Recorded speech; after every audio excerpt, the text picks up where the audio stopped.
기적이 많이 베풀어진 세 가지 시대를 말하라면 모세 시대, 엘리야와 엘리사, 그 다음에 예수님 시대, 이렇게 나눌 수가 있습니다. 오늘 본문은 두 번째 기적의 전성기였던 엘리야와 엘리사 시대, BC 848년경의 일입니다. 엘리야가 승천한 다음에 엘리사가 영적 지도자가 됩니다. 그리고 첫 번째 한 일이 여리고의 물을 고쳐준 이야기였습니다. 요즘처럼 집집마다 수도 시설이 없던 시절이었기 때문에 그 동네에 있는 물은 공동체가 함께 마시는 물입니다. 전쟁이 나면 적군들은 들어와서 우물에 독을 타는 일들이 많이 있었습니다. 생명의 근원인 물이 나쁘다. 이것은 동네 사람들이 이제는 생명이 위협적으로 받아들여진다는 말입니다. 여리고 사람들은 자신들의 문제를 엘리사에게 부탁을 합니다.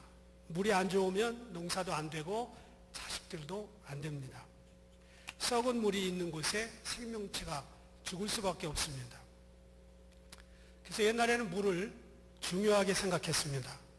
32가지로 물을 나누었는데 한 방에서 나누는 32가지 물 가운데 가장 좋은 물은 정화수입니다.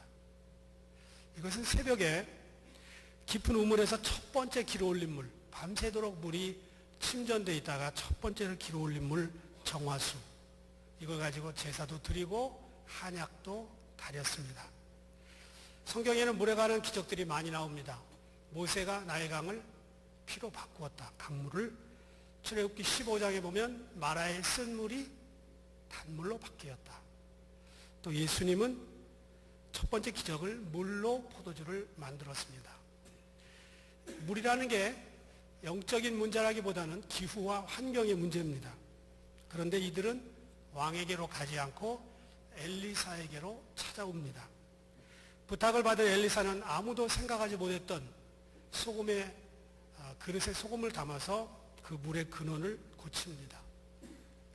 그때부터 지금까지 3000년이 지났는데 지금도 텔 에스 술탄에 가면 엘리사의 샘이 있습니다. 깨끗한 물이 아주 흘러나오는데 저도 한번 마셔봤는데 아주 시원합니다. 19절에 보니까 토산이라는 말이 나옵니다. 이 토산은 하레츠라는 단어인데 땅, 육지, 나라, 주민, 이런 뜻을 가지고 있습니다. 그래서 물이 나쁘면 땅만 나빠지는 게 아니라 주민들도 나빠진다. 그래서 열매는 익지 못하고 떨어진다. 이 말은 자식을 낳지 못한다는 말이 같이 쓰여집니다. 그래서 여리고에서는 자식들이 귀하거나 애를 가져도 유산합니다. 그래서 공동번역과 리빙 바이블에는 주민들이 아이를 낳지 못했다. 이렇게 기록이 되어 있습니다. 이 물이라고 하는 게 그냥 동식물을 살리는 H2O가 아니라 포괄적으로 말하면 사람들이 가지고 있는 사상도 물입니다. 그리고 철학과 문화, 시대적인 양태들이 전부 물로 표현될 수가 있습니다. 그래서 누가 좀 잘못하면 저 사람 나쁜 물이 들었다, 그렇게 얘기합니다. 그리고 우리처럼 미국에 와서 미국 문화에 익숙하면 미국 물을 먹었다, 이렇게 얘기합니다. 여러분 하버드에 가면 빨리 수도꼭지를 틀어서 물을 먹어야 됩니다. 그리고 어디 가서 하버드 물 먹었다 그러면 됩니다. 엘리사는 그릇에 소금을 담아 물 근원을 회복시킵니다. 이 이야기는 오늘 세상이 여러 가지 문제로 고민합니다. 핵 문제, 테러 문제, 지진, 환경, 경제, 동성애, 시나고그에서 11명 죽이고 어제는 이런 여러 가지 문제들의 근원이 뭐냐? 근원은 죄의 문제입니다. 인생의 모든 문제는 죄에서 시작됐습니다. 에덴 동산에서 시작된 이 죄는 오늘까지 인류를 죽음으로 몰고 갑니다. 근원을 알아야 돼요. 근원이 무엇이냐? 소금을 근원에 뿌린 것과 같이 물의 하류에서 해결하려고 하면 안 됩니다. 에덴 동산에서 시작한 죄의 문제를 해결하지 아니하면 인생의 숙제는 영원히 해결할 수가 없습니다. 동성연애를 과학자들은 선천적으로 유전자에 문제가 있다고 말합니다. 후천적으로는 성적 취향이라는 이름으로 죄를 덮어줍니다. 죄인데. 전쟁 문제도 죄입니다. 내 땅, 내 권력을 가지고 내 나라 백성들에게 인정받고 다른 사람들을 죽여야 되는 것, 전쟁의 속성입니다. 근본을 붙들고 싸워야지 파생된 지류를 붙들고 싸우면 해결할 길이 없습니다. 그래서 엘리사는 21절에서 여호와의 말씀이 내가 이 물을 고쳤으니 이로부터 다시는 죽음이나 열매 맺지 못함이 없을지니라. 그래서 지금도 엘리야의 과일, 여리고의 과일은 최고입니다. 성지순례 가셔서 드셔보시면 알겠지만 다른 지역보다 달고 맛있습니다. 이 엘리사가 선언한 그 죽음에 대한 선포는 지금도 유효합니다. 죽음의 행진이 멈추도록 엘리사가 선포한 것이고 갈보리에서 예수님이 선포하신 것과 똑같은 내용입니다. 다 이루었다. 인류의 모든 문제를 근원으로 타고 올라가면 하나님의 말씀을 거역하고 선악과를 따먹은 그 죄가 숨어 있습니다. 이것 때문에 죽음의 문제, 토산이 익지 못하고 열매가 떨어지고 인생들이 죄악으로 지옥으로 흘러가는 일들이 있는 것입니다.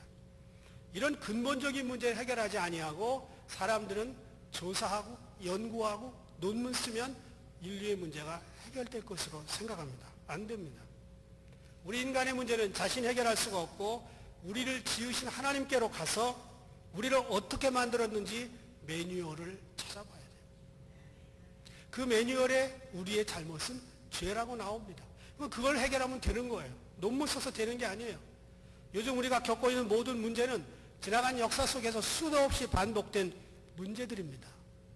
단지 그 표현을 달리 했을 뿐이라는 거예요.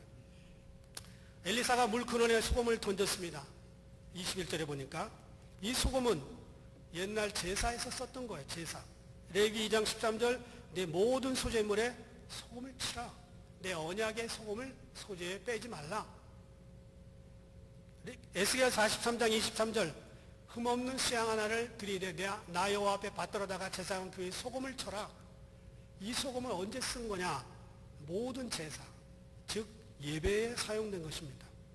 이 말은 인생의 근본적인 죄의 문제는 물이 안 좋고 열매가 안 좋고 뚝뚝 떨어지고 사람들이 토산이 안 좋고 이 모든 문제는 죄에서 왔는데 그 죄를 해결할 수 있는 길은 예배를 회복하라는 말이에요.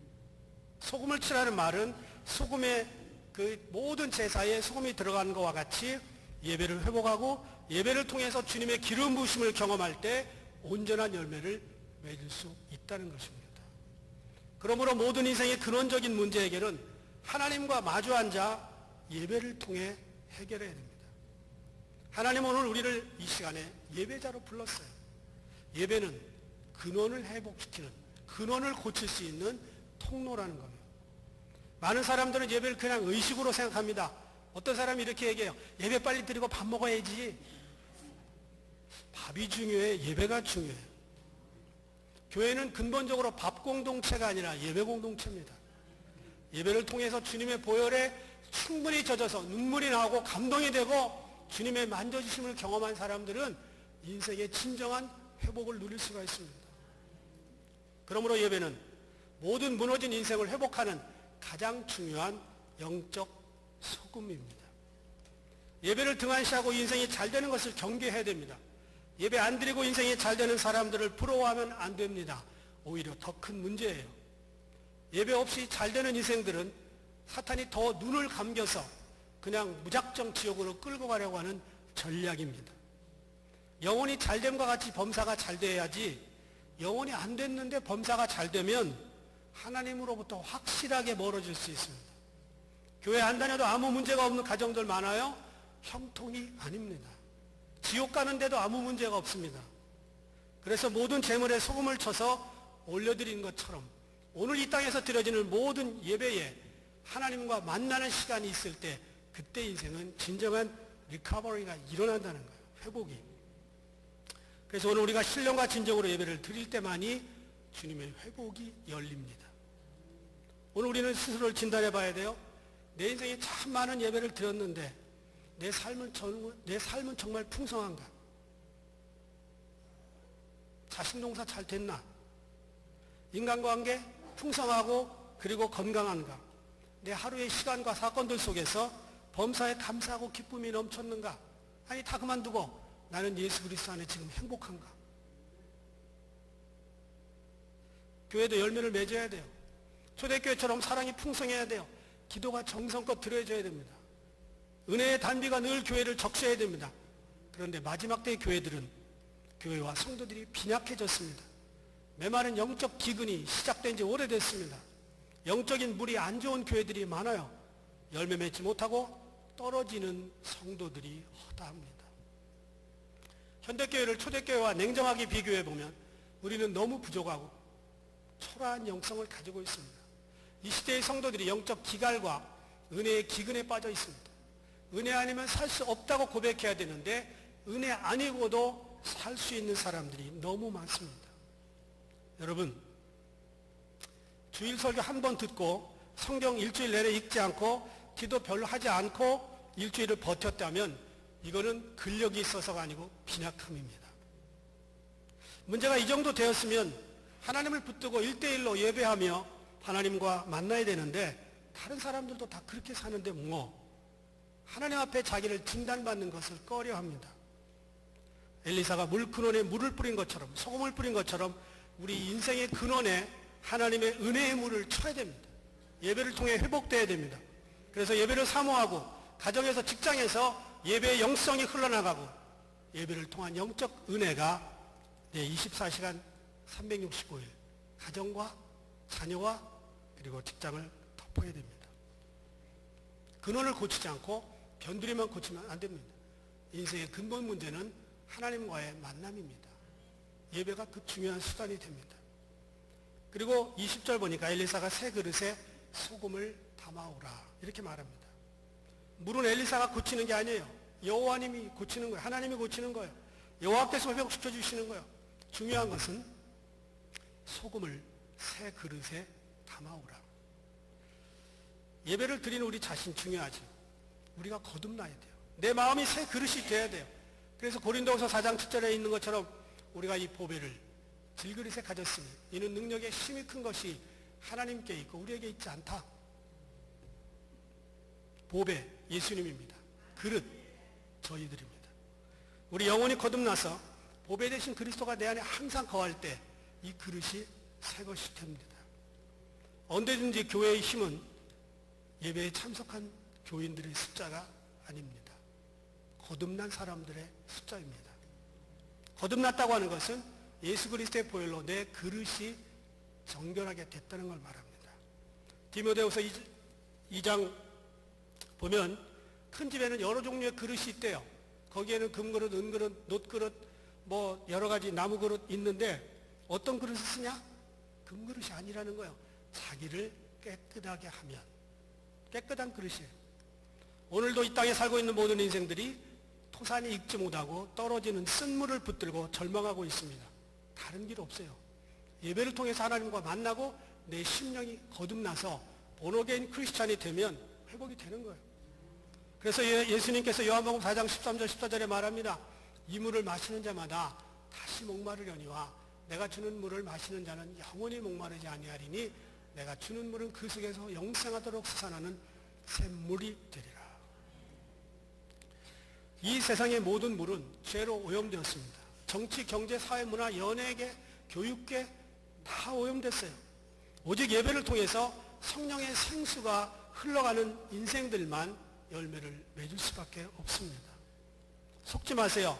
세상이 주는 물은 영원히 목마름을 해결할 수가 없습니다.